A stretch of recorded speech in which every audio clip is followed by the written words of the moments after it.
Selles videos ma üritan siis seletada, kuidas teha võimalikult kiiresti lihtsaid, aga ikkagi nagu üpris viisaka välimusega mänguvalmeid või siis nagu game ready mudeleid. Alguses ma alustan natuke teooriast, ehk siis, et mida jälgida, kus mudelit teed ja meeles pidada. Teises pooles ma teen ise nullist valmis ühe mudeli, ehk siis modelleerin ja tekstuurin ja ekspordin selle. Ja siis selles protsessi ajal ma seletan oma tegevust. Ja nagu see võiks võib-olla anda nagu üsna hea ülevaate sellest, et kuidas kogu protsess peaks töötama ja kuidas seda teha. Teises pooles ma panen ka ekraani peale märkme, kui ma räägin, et neid kohti oleks hiljem lihtsam üles leida. Esimene asi siis, mida jälgida, oleks see, et see geomeetria, mida sa teed, on ühtlane. Siin näites on need jalad väga tihedad, need on need 32 küljega silindrid ja samas laua pind ise on nagu väga lihtne ristahukas. Ehk siis sugust asju võiks vältida, antud juhul võiks saada isegi päris lihtsalt teha näiteks 8 küljega silindrid, nagu siin näites on näha. Siis muutub geomeetria palju lihtsamaks kohe ja see töötab ka paremini minu arust stiiliselt. Nüüd veel täpsemini geomeetria tihedusest rääkides, siis võiks järgida seda, et kui mul on suur objekt ja see on mängus enamik aega mulle lähedal, siis see detailitase geomeetria poolest ja samuti ka nagu tekstuuri resolutsioon võiks olla kõrgem. Kui see objekt on enamik aega mängus kaugel, aga ta on ikkagi suur, siis see detailitase võib olla madalam ja resolutsioon samuti madalam. Ja kui on väike objekt, aga see on lähedal, siis võiks jällegi olla natuke nagu kõrgem detailitase, aga ei pea nii kõrge olema kui suurel objektil, mis on lähedal. Ja kui on väike objekt, mis on kaugel, siis see detailitase võib olla väga madal, sest et seda lihtsalt pole näha, kas sa kasutasid seal nagu silindrit või see on tegelikult lihtsalt kuub.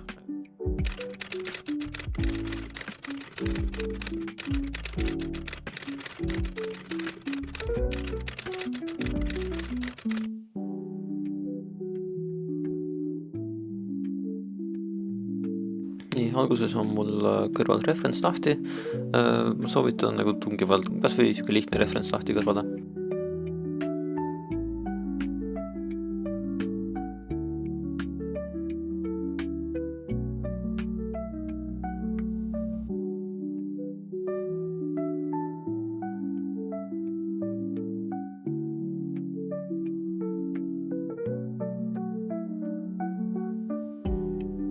Ürita kasutada võimalikult palju mirror ja array modifiereid, kui sa modelleerid. See lihtsalt säästab väga palju aega hiljem. Näiteks kui meil läheb UV unwrappimiseks, siis sa pead unwrappima ainult ühe poolte asjadest ja teine pool, mis on mirroratud, saab automaatselt unwrappitud koos selle esimesega. Ja tekstuurimis on samamoodi, et sa pead ainult ühe poole ära tekstuurima ja siis see sama tekstuur läheb ka sellele mirroratud poolele.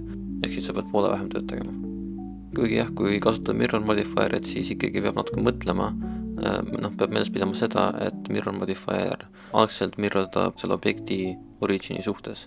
Või siis, kui sa valid teise objekti, siis selle teise objekti origini suhtes. Ehk siis sa pead seda arvestama, kus selle objekti origin on ja ka mõtlema selle peale, mis telge mööda seda mirrordad.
aga selliste asjade puhul nagu näiteks pevelemine võiks meeles pidada seda, et hoida seda geomeetriat ikkagi üsna nagu hõredana ja low poly põhimõtteliselt.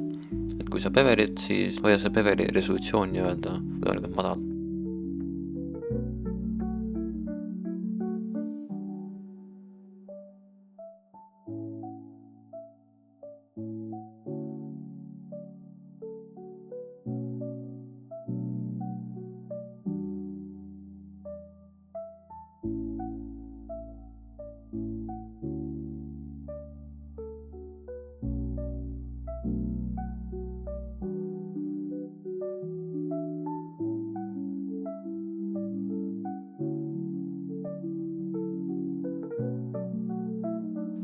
Nüüd järgmiseks ma teen lihtsalt seda, et ma käin ringi ja kustutan ära kõik face'id ja kõik geomeetria, mida mängus lõpuks näha ei ole.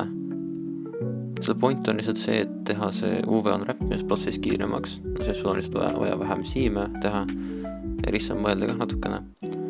Ja samas ka hoida nagu kokku seda ruumi, mida peab tekstuurima, et kui mul on rohkem geomeetriat, siis see geomeetria, kui ma selle unwrappin, siis see võtab rohkem ruumi tekstuuri peal.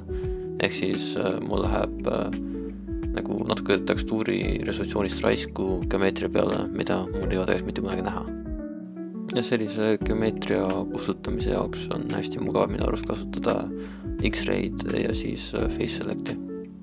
Siin ma kontrollin, kas mu geomeetria kõik normaalid on õiget pidi. See on midagi, mida võiks iga mudeliga vähemalt korra teha, sest et kui need normaalid on valet pidi, siis see võib tekitada probleeme näiteks tekstuurimisega. Antud juhul on mul kõik normaalid õiget pidi, aga kui sul peaksid olema valet pidi normaalid, siis neid saab ümber pöörata, kui sa vajutad Alt-N-i ja siis kas valid flip või siis recalculate outside.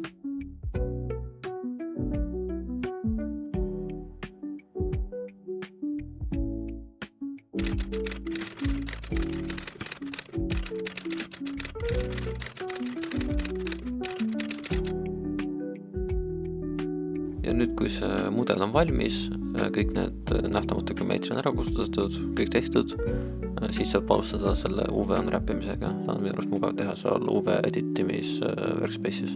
Ja siis UV unwrappides peakski mõtlema selle peale, et kuidas seda geomeetriat lahti tegata niimoodi, et tekiks võimalikult vähe deformatsioone ja samas võtaks võimalikult vähe ruumi.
Unwrappides on tihti kasulik ka mõelda selle peale, et kasutada võimalikult vähe siime, ehk siis ei tekiks eriti palju nagu katkestusi sellesse meshi. Ja antud juhul ma mõtlengi, et kas ma ohverdan natukene nagu ruumi kasutuse mõttes, see mõttes, et kui ma jätan siukse nagu ühtsema meshi, siis jällegi see unwrap võtab rohkem ruumi, või siis ma lõikan selle meshi rohkem katki, aga siis säästan natuke ruumi. See ongi siuke asi, mis sõltub olukorrast, et võib-olla kui sul on mingi realistlikum mäng, siis sa eelistaksid pigem seda ühtsemat meshi, aga antud juhul, kui meil on tekstuurid niigi väiksed ja ruum on piiratud, siis ma lõpuks ikkagi otsustan selle kasuks, et see unwrap võtab vähem ruumi.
Siin nüüd ongi väga hästi näha seda, kuidas see väheste siimidega mesh võtab selle tekstuuri peal vasakul palju rohkem ruumi kui need teised meshid, mis sai nagu rohkem lahti lõigatud. Ja antud juhul see jääb ka niimoodi diagonaalselt külje peale, mis osadel puhkudel on täitsa okei, aga kui meil on jällegi madala resolutsiooniga tekstuurid, siuke pixelarti laadne värk, siis see võib tekitada ebameeldiva efekti tekstuurides.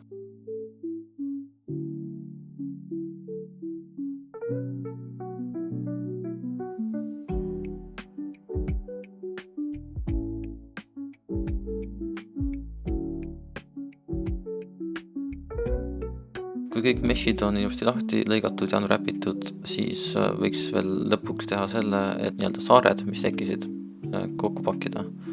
Ehk siis minna UV, Back Islands ja siis panna see margin ka natuke kõrgemale.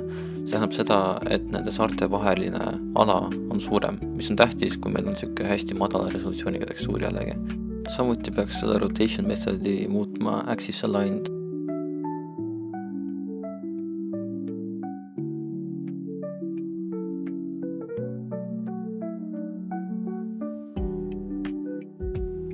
Nüüd ma liigutan kogu tooli ülesse niimoodi, et see World Origin jääb sinna otse jalgad alla. See on sellepärast, et kui objekti eksportida kuhugi mängumootorisse, siis ta automaatselt paneb selle objekti originiks selle World Origini. Praegu tooli modelleerides ei tulnud see küll ette, aga kui sul on vaja silindri külgede hulka muuta, siis seda saab teha siis, kui sa lisad uue silindri ja siis alt vasakust nurgast on variant muuta seda külgede arvu. Ja kuna Blenderil on kahjuks Alzheimer's, siis see on ka ainuke kord, kui sa seda teha saad. Ja kui sa midagi muud vajutad, siis see valik kaob ära ja seda pole mitte kuidagi võimalik tagasi saada.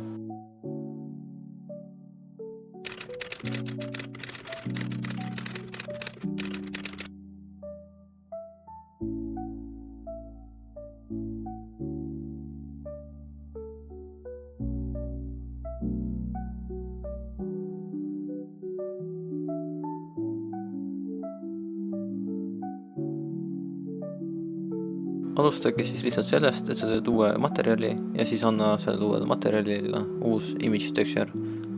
Resolutsioon tõenäoliselt on vaja panna madalam, nagu mingi 128 või 256, aga oleneb olukorrast vahepeal võib-olla kõrgem tekstuur. Aga Game Jamil tõenäoliselt tuleb selline pixelardi laadne stiil, ehk siis tuleb madalam resolutsiooniga tekstuur samuti. See tekstuuri värv võib põhimõtteliselt mustaks jääda, aga hea on valida värv, mis läheb umbes sellega kokku, mis objekt hakkab välja nägema. Näiteks kui mul on puidust laud, siis ma võtan pruuni värvi. Nüüd, kuna mu tool koosneb mitmest väiksemast objektist, siis ma valin kõik muud objektid ja lingin selle materjali nendele, et siis need kõigil on üks ja sama materjal.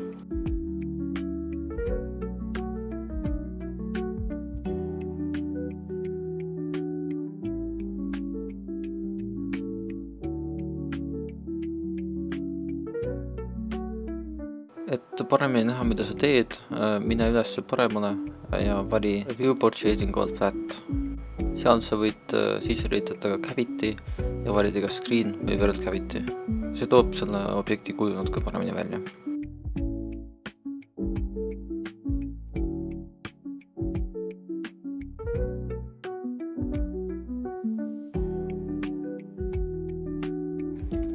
Nüüd kui värvima hakata, tekivad sellised sujuvad, aga väga udused ääred. See võib olla okei, aga kui me tahame sellist pixel art stiili, siis see ei ole ideaalne. Selle parandamiseks peab materjali interpolationi alt valima lineari asemel closest. Nüüd on küll individuaalsed pikselid tõesti näha, aga ikkagi tekivad sellised vahepealsed üleminekud. Selle muutmiseks peab lihtsalt brushi fall-off'i muutma konstantseks.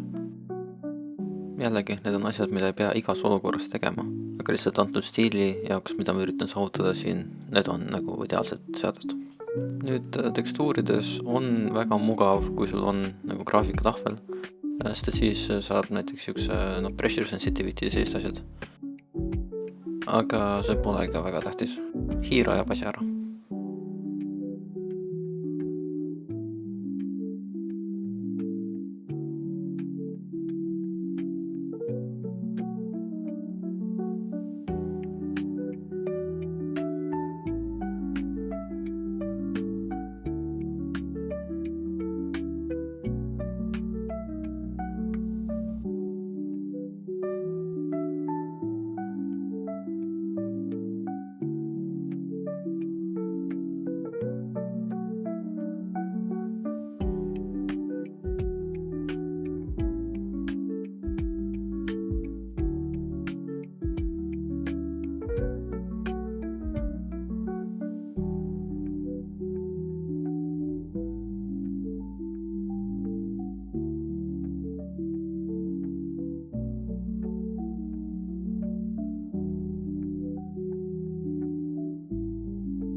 Ja nüüd, kus sa hakkad värvima, siis ürita iga värv, mida sa kasutad, enda paleti peale salvestada.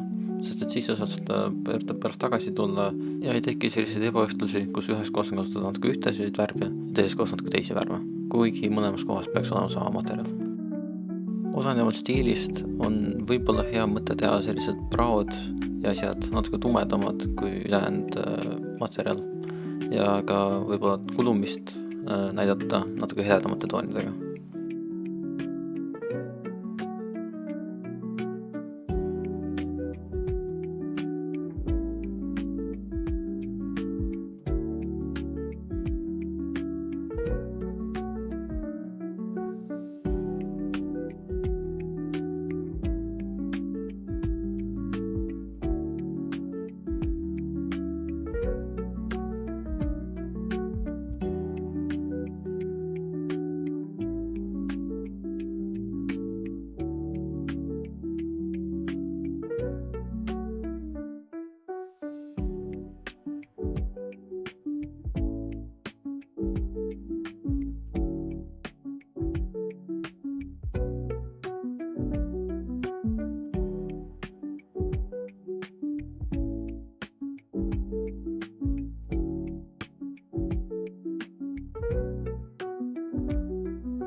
Pintsli blend moodi võib ka vastavalt vajadusele muuta. Näiteks kui sul on vaja midagi tumedamaks teha, siis võib-olla töötab mixi asemel paremini multiply või darken ja kui sul on vaja midagi heledamaks teha, siis võib-olla töötab mixi asemel paremini lighten või screen.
Nüüd ongi väga hästi näha, miks Mirror ja Ray modifierid head on. Kuna mul on sellel tooli jalal Mirror modifier peal, siis ma saan ainult ühte tooli jalga värvides mõlemad tehtud.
Siin ma avastasin, et mul jäi ühe jupi pinnalaatus enne kokku pakkimata koos teistega, aga seda saab parandada niimoodi, et sa lihtsalt võtad selle pinnalaotuse ja lihtsalt tõstad selle kuhugi, kus on tühja ruumi tekstuuri peal.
Siin ma üritan seda pinnalaotust natukene sirgemaks saada, kuna praegu, kui ma värvin selle peale, siis need jooned tulevad sellised veidi kõverad. Aga kui sul peaks mingi game jam peal siuke asi tekkima, siis see on natuke keerulisem ja sellega tõenäoliselt pole mõtet jännata.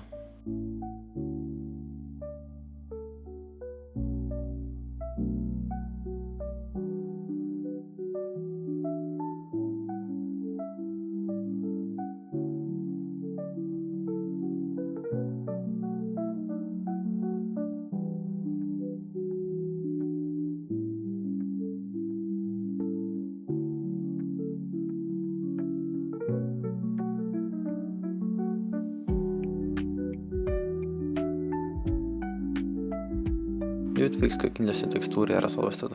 Seda saab teha minnes kursoriga tekstuuri kohale ja vajutades Alt-S-i.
Nüüd, kui mudel on täitsa valmis, siis on vaja eksportida. Selle jaoks siis salvesta tekstuur uuesti ära. Siis vali Object, Convert to Mesh. Ja kui su asi koosneb mitmest objektist, siis saad kokku joinida ja siis vaata, et su World Origin jääks selle objektile loogilisse kohta.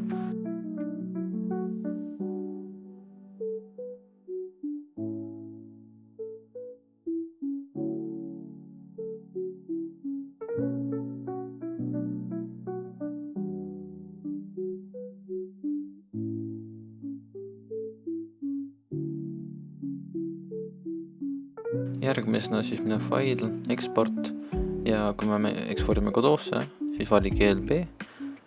Kui eksportida Unity'sse või Unreal'i, siis tavaliselt on vaja valida FBX. Tehniliselt toetab Godot ka FBX-i, aga üldiselt GLB on eelistatud. Kui sa teed selles ühes blend failis mitu erinevat objekti, siis sul on vaja valida ka see, et eksporditakse ainult valitud objekt. Kui sul ongi terves Blenderi tseenis ainult üks objekt, siis see pole tähtis. Ja see ongi kõik.